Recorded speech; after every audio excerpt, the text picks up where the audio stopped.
Alam nyo ba mga kababayan na hindi lamang PhilHealth funds ang itinransfer nila sa National Treasury ng Pilipinas?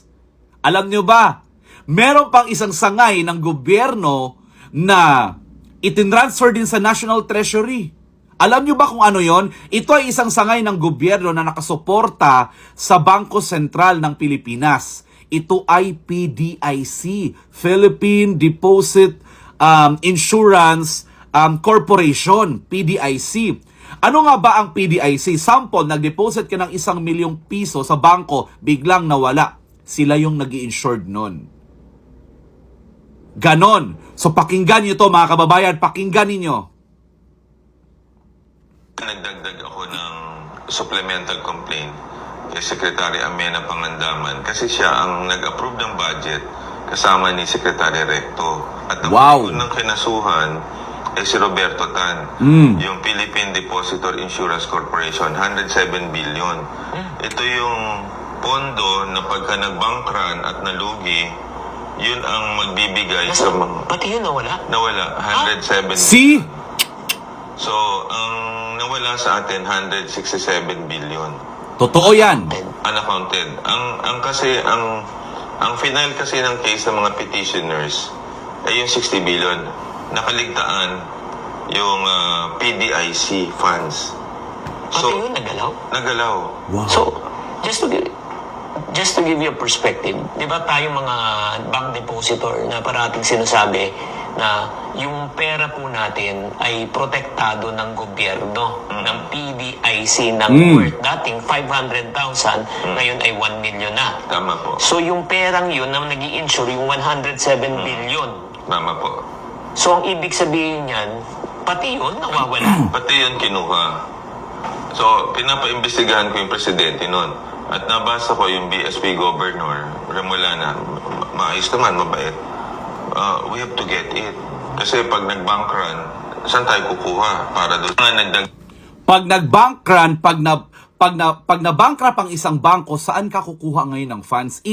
Nawala na nga ang pondo ng PDIC na 107 billion. Anong sinabi dito? Nakaligtaan nila ang PDIC dahil nakafocus lang kayo sa 60 billion ng PhilHealth. Yes, nasa uli yung 60 billion ng PhilHealth. Pero ang ginamit na pondo ay yung pondo ng 2026 budget. Pero nawala pa rin yung 60 billion. Nagigets nyo ako? Nag-transfer ang PhilHealth ng 60 billion sa National Treasury. Isinauli ng gobyerno ang 60 billion sa PhilHealth gamit ang pondo ng 2026. Pero nawala pa rin yung 60 billion. Nabigyan ng 60 billion pero yung national budget ng 60 billion ng 2026 nawala. So kumbaga nakaltasan ng 60 billion kasi nga inilipat sa PhilHealth. Nagigets nyo? Nawala pa rin. So ibig sabihin, may nawawala pa rin 60 billion. At hindi lang yon mga kababayan, pati 107 billion ng PDIC na nakasuporta sa insurance sa lahat ng mga bangko pag nalugi, wala na din. So ganon katindi ang nakawan sa Pilipinas sa administrasyon ngayon. Tapos kayo mga loyalista, pinagtatanggol nyo pa rin si BBM, pinagtatanggol nyo pa rin ang administrasyon. Wow! Nakakatuwa, nakakasuka. Tapos ngayon, gusto nyong imbestigahan ang confidential funds ni VP Sara, samantalang ito, 160 billion ang nawawala sa kaban ng bayan at hindi lang yon, pati flood control, reserve gold ng Pilipinas, asa na po? Baka mamulat na lang kayo, wala ng pera ang ating bansang Pilipinas, mga kababayan. Hindi po ako ang nagsalita nito. Ayan po, nakikita nyo naman po, di ba? Nakikita nyo po yan. Okay? Sabi nga dito, itinransfer ito. Ang sabi dito, noong Enero 2025, nag-remit ang PDIC ng 107.23 billion sa National Treasury. And until now, nakalimutan nila dahil nakafocus sila sa PhilHealth. Naisauli naman sa PhilHealth ang 60 billion. Pero ang tanong, kinuha nila yung 60 billion sa national budget ng 2026. So nawalan, natapyasan ang budget ng 60 billion sa 2026. Nawala pa rin yung budget.